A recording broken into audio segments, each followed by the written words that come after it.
Doom as a whole is one big map stitched together by levels that separate into episodes based on where the story is being told. The Doom Bible, written by Tom Hall, has all the details. A lot of the levels are about you just running around, killing demons, and solving simple puzzles, but these 10 levels are just a sample of some of the more memorable levels made by different talented people at id.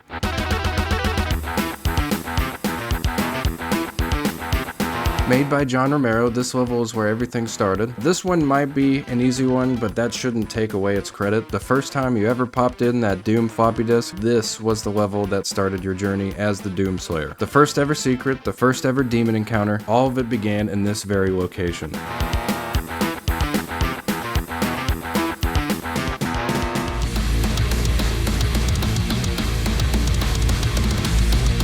Yet another beginning, but this one marks the beginning of a new and more modern era for Doom. This level wastes no time in getting you started with one of the most intense and badass intros to a video game. You start with a cool monologue from a mysterious figure. Brutal, without mercy. But you will be worse. Rip and tear, until it is done.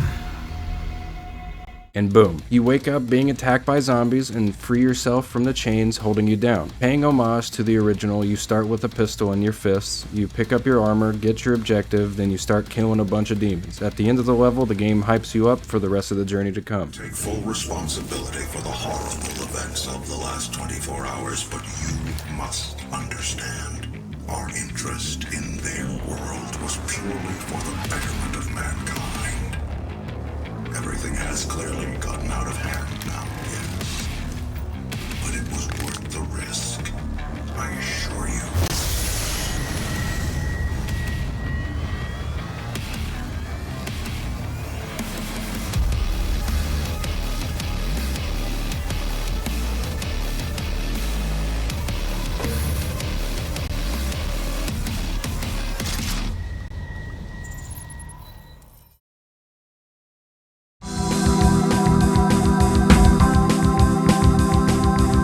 After completing Map 19, the Citadel, you're placed in front of a door with a single Marine standing in front of you. You don't need to kill him to progress, but you might as well. Once you walk through the door, you're met with more enemies. Everything seems to be pretty normal. Oh no, oh shit.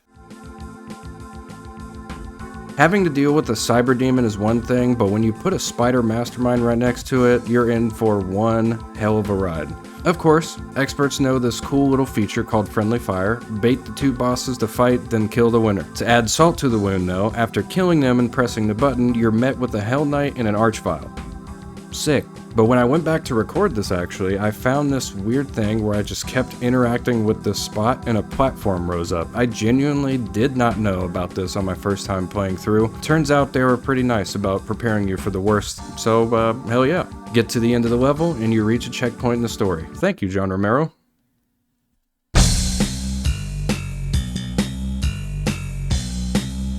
You're dropped into a cramped space and need to navigate a bunch of claustrophobic hallways. This is one of the earliest examples of a troll level with the infamous fake exit.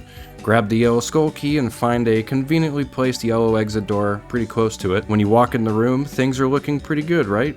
Ah, it seems I was a fool. Once you press the button, the platform lowers into a bright red room and is flooded with demons. Find a way to escape that room and find the real exit, which is, well, it's right near the start and requires all 3 skull keys that you can find in other parts of the level.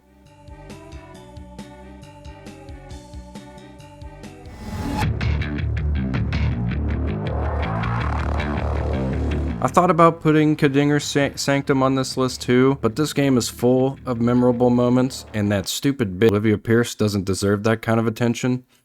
While making your way through Mars, you find yourself in Lazarus Labs with the sole objective to find the Argent Accumulator so you can make it back to Hell and find the Crucible. This level plays as normal, but what makes it so good is the Cyber Demon boss fight at the end. The Cyber Demon is one of my favorite demons in all of Doom, just behind the Icon of Sin, which is my absolute favorite. It plays like a modern boss fight you see these days, but the first phase starts in Lazarus, then the second phase teleports you and the Cyber Demon to Hell, where you inevitably pull one of the coolest glory kills.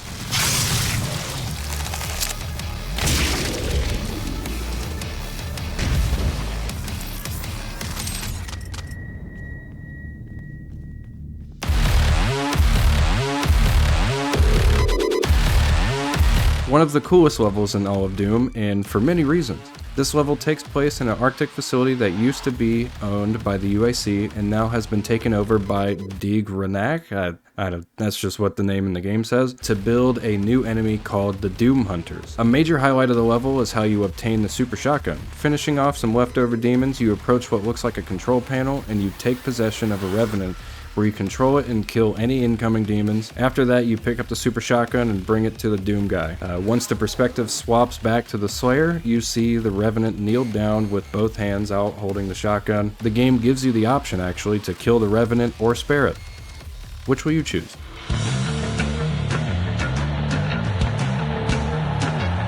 In Doom 3, you spend a lot of time on the Mars facility in this game, so the build up to Hell feels a lot more rewarding once you reach it. This version of Hell is a lot darker and strips you of all the equipment you had before entering. You start the level with just a pistol and shotgun, but you are given unlimited stamina. Fighting through really dark environments and endure honestly terrifying sound and level design. The mission is clear: retrieve the Soul Cube.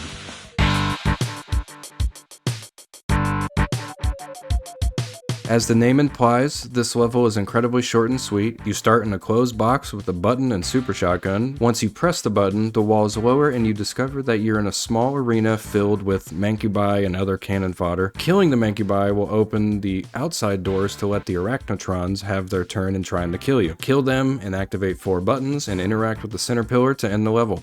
That is it.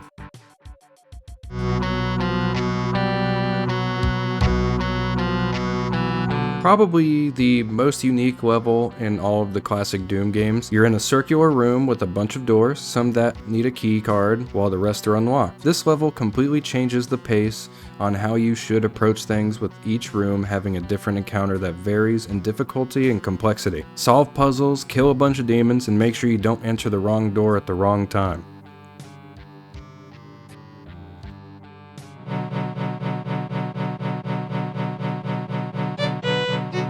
A lot of Doom 2 at the very top here, but it's just one of my favorite games out of all these. But this level in particular will go down in history as one of my favorite boss fights in a first-person shooter. It's a very short level depending on how much you've played it, because it literally is just a boss fight. For the time, the design was simple but very creative. Navigate a bunch of platforms and time your shots at just the right moment to hit the little spot on the Icon of Sin's forehead. Defeat the Icon of Sin and end the demon invasion once and for all. This level also holds one of my favorite Easter eggs in video games, and it's first presented to you when you enter the boss fight.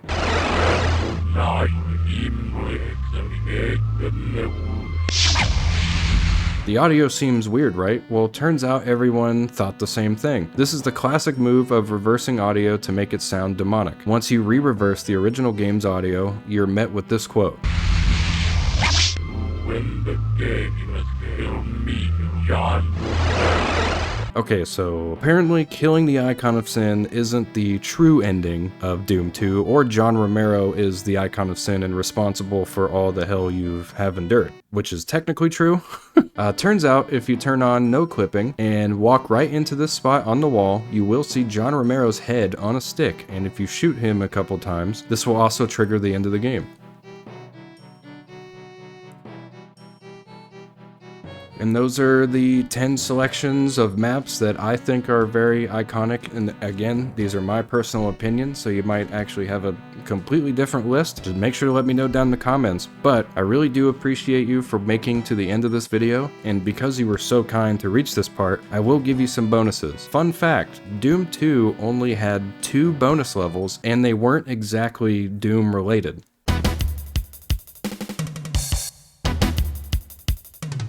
If you ever played Wolfenstein 3D from 1992, then you'll know exactly what this level is. Wolfenstein 3D was actually the first true FPS game that id Software has ever made, but it didn't really seem to take off. This was back when they were making side-scrollers like Commander Keen and Wolfenstein. Navigate a bunch of blue and stone corridors, kill a bunch of bad guys and pinkies, and get to the end.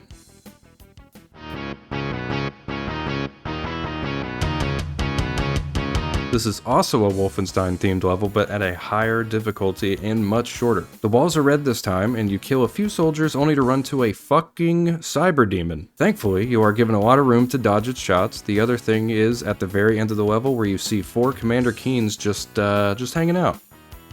Hit the button, end the level.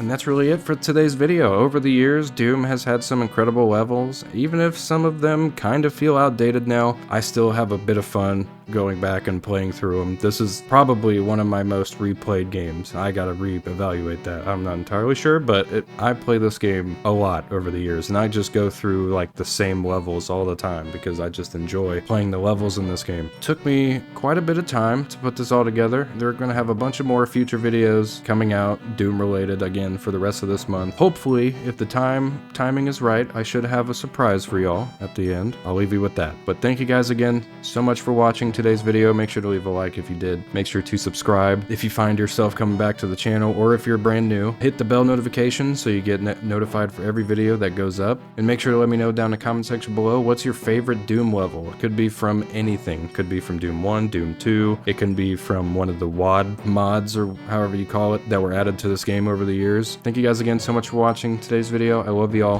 Have an absolutely fantastic day.